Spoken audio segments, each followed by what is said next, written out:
Hello, boys and girls. This is Miss D with Storytime with Mrs. D. I've read one of these stories out of this book to you before, but here's another one we're going to read. And I'm going to start with the first story of the book. This is a collection of the complete adventures of Curious George.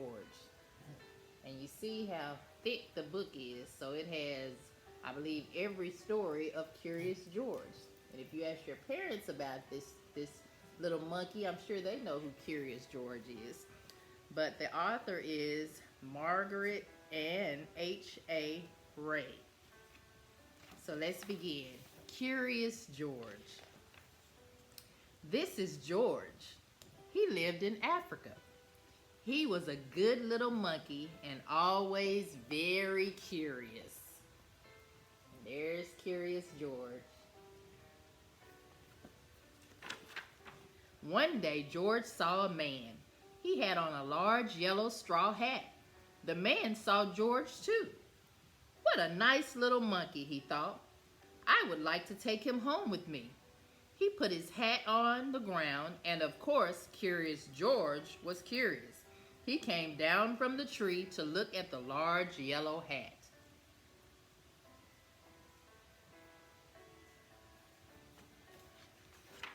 The hat had been on the man's head.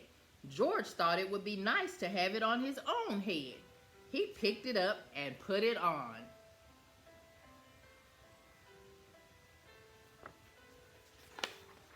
The hat covered George's head. He couldn't see. The man picked him up quickly and popped him into a bag. George was caught.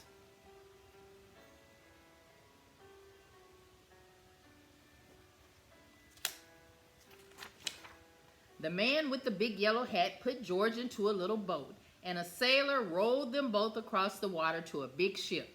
George was sad, but he was still a little curious.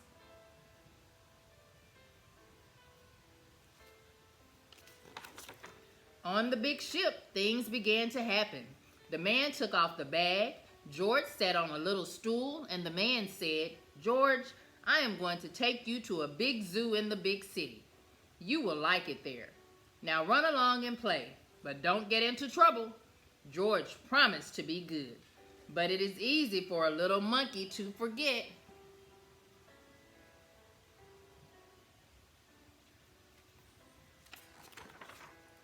On the deck, he found some seagulls. He wondered how they could fly. He was very curious. Finally, he had to try. It looked easy, but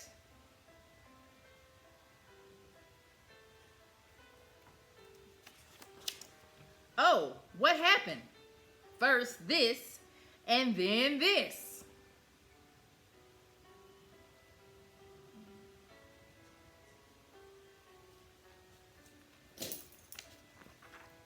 Where is George? The sailors looked and looked. At last they saw him struggling in the water and almost all tired out.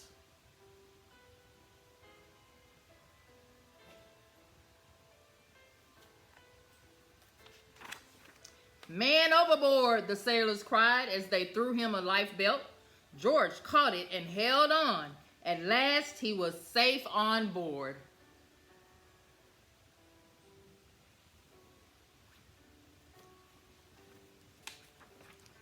After that, George was more careful to be a good monkey until at last the long trip was over.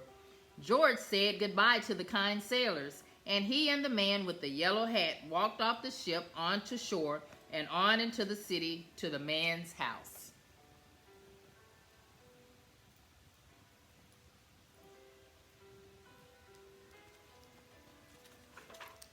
After a good meal and a good pipe, George felt very tired.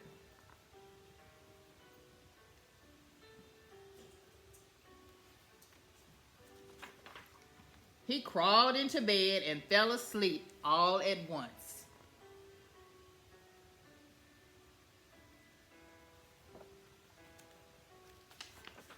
The next morning, the man telephoned the zoo. George watched him. He was fascinated. Then the man went away. George was curious. He wanted to telephone too. 1, 2, 3, 4, 5, 6, 7. What fun!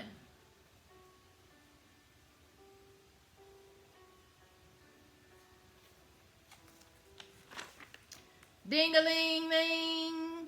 George had telephoned the fire station. The firemen rushed to the telephone. Hello? Hello? They said. But there was no answer. Then they looked for the signal on the big map that showed where the telephone call had come from. They didn't know it was George. They thought it was a real fire.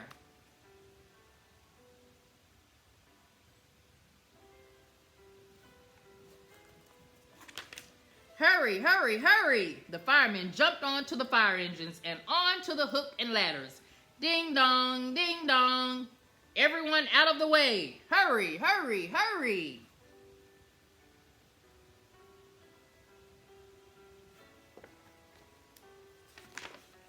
The firemen rushed into the house. They opened the door. No fire! Only a naughty little monkey. Oh, catch him, they cried. George tried to run away. He almost did, but he got caught in the telephone wire.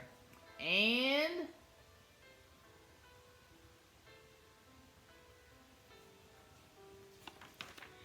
a thin fireman caught one arm and a fat fireman caught the other.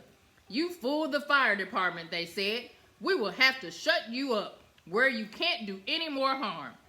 They took him away and shut him in prison. Aww.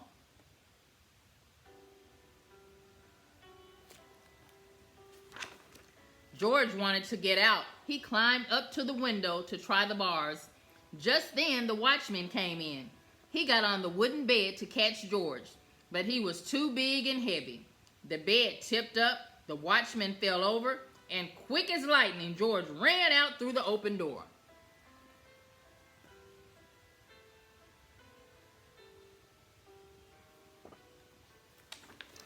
Well, he hurried through the building and out onto the roof, and then he was lucky to be a monkey. Out he walked onto the telephone wires. Quickly and quietly over the guard's head, George walked away.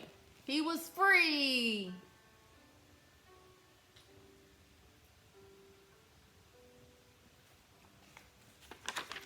Down in the street outside the prison wall stood a balloon man. A little girl bought a balloon for her brother. George watched. He was curious again. He felt that he must have a bright red balloon. He reached over and tried to help himself. But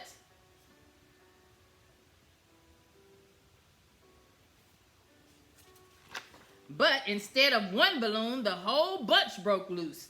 In an instant, the wind whisked them all away, and with them went George, holding tight with both hands.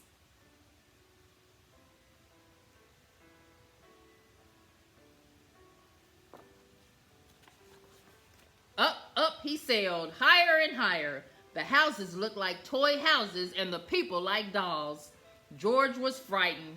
He held on very tight.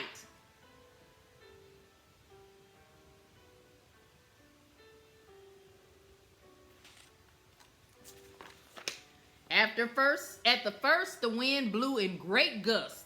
Then it quieted. Finally, it stopped blowing altogether. George was very tired. Down, down he went. Bump! Onto the top of a traffic light. Everyone was surprised. The traffic got all mixed up. George didn't know what to do. And then he heard someone call, "George!" He looked down and saw his friend, the man with the big yellow hat.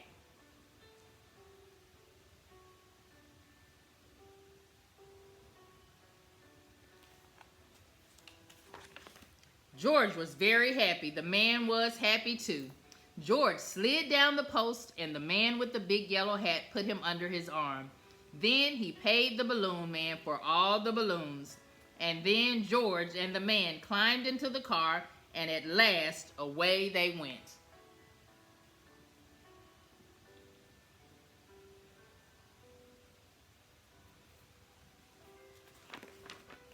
To the zoo. What a nice place for George to live.